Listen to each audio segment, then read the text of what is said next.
When I first heard about the Black Banquet, it was live on stage at the anniversary event. Back then, I thought it sounded very Survivor-sided. And lo and behold, now that the event is here, it's very Survivor-sided. It is bewildering why the developers put out such a Survivor-sided event. Whilst yes, I know Killer has a little fart cloud that can slow survivors down and basically give you a free down, ultimately, the event is very Survivor-sided in terms of power, in terms of fun, and in terms of favoritism. So let's go over the event. First, it's a separate event, so thank God for that. We can play normal.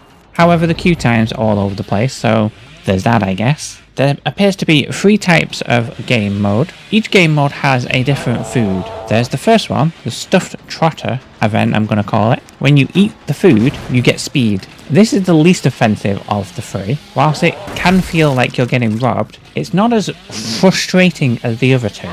The next type of event, game mode, gives you pallets and invincibility.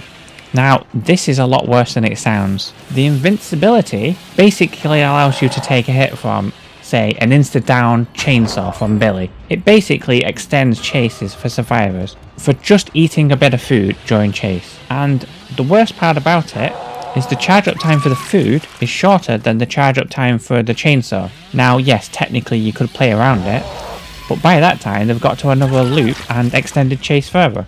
So no matter what, you're in a lose-lose situation. As for the pallets portion of this, survivors can basically make pallets that are unbreakable, cannot be vaulted by the killer, cannot be destroyed by killer powers or killer perks. And whilst this is only for 60 seconds, that's potentially 60 seconds extended in a chase, wasting more killer time, therefore potentially making the killer lose more. Finally, we've got the food Baked Camembert. This spawns portals and invisibility. Now, the portals aren't so bad, although when you charge it up with the food on the tables, it can give survivors new items, which is a bit concerning. The invisibility, on the other hand, you can just poof out of thin air in chase. Now, certain survivors are going to suck with that and might not use it well, but good survivors, and I did this myself, can easily escape chase by just popping it and just running off out up to a safe loop, and then by the time you've tracked them back down, the chase is reset. Meanwhile, on the killer side, what we get is a fart cloud. We can drop or throw this fart cloud to slow survivors down, and they get some sort of endurance bar which slows them down, which yes is quite powerful but also quite boring.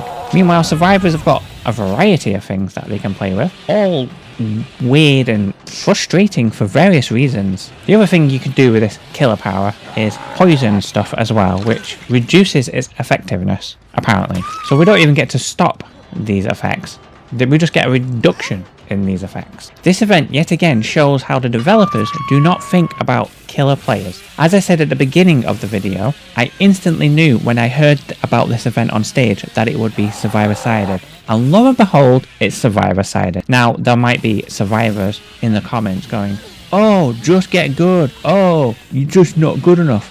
Now, I am good. I defeated the majority of squads I went against in that game mode. But a lot of those chases got extended from little bullshit things like this. And yes, I could have used my little fart power, but I don't like this little fart power. I think it's bad design as well. At the moment, I've seen people do game breaking stuff with this fart power, and to be honest, it feels like it's boring on the survivor side. So for that reason, I don't particularly want to use it. And the poisoning situation, you've still got to charge a little bar up to poison stuff. It just seems pointless. It literally seems pointless.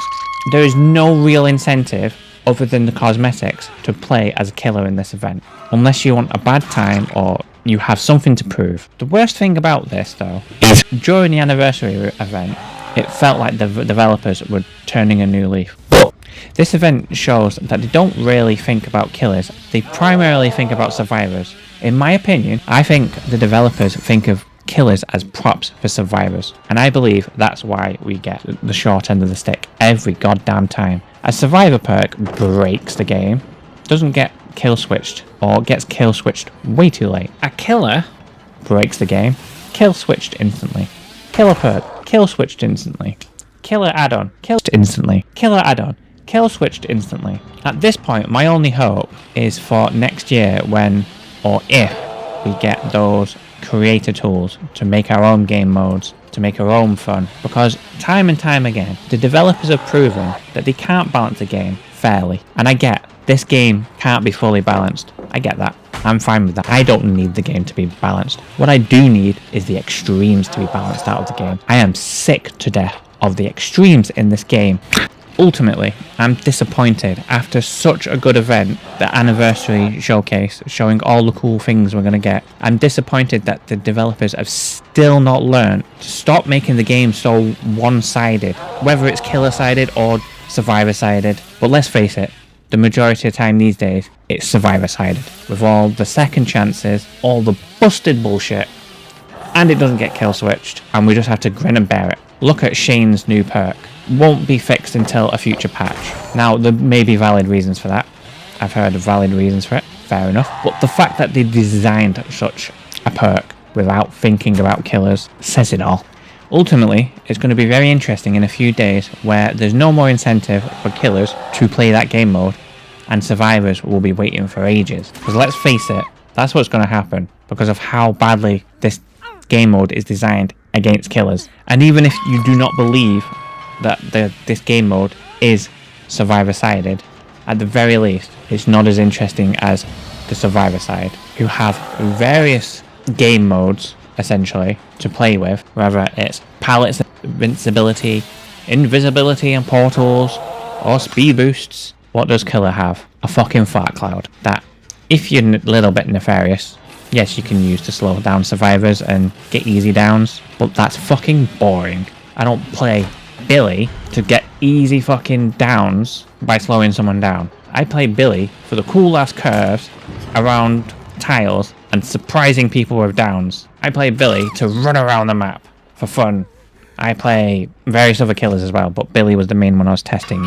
I'm going to end by repeating again, I'm disappointed with the game design team at Behaviour. Yet again, failing killer players. Behaviour, do better. I won't say you're killing this game, but you're damaging its players. All we need is just the extremes balanced out of the game so that the games are more fair, feel winnable on both sides. Equality is required. The community has thousands of ideas how to solve this problem. You could easily get a bunch of us to consult on this. You might actually be doing this behind the scenes. We don't know. During the 10th anniversary showcase, we barely had any section on balance. It was all about the shiny new tech and stuff, which is fair enough, but some of us are losing hope. Thank you for listening, anyone.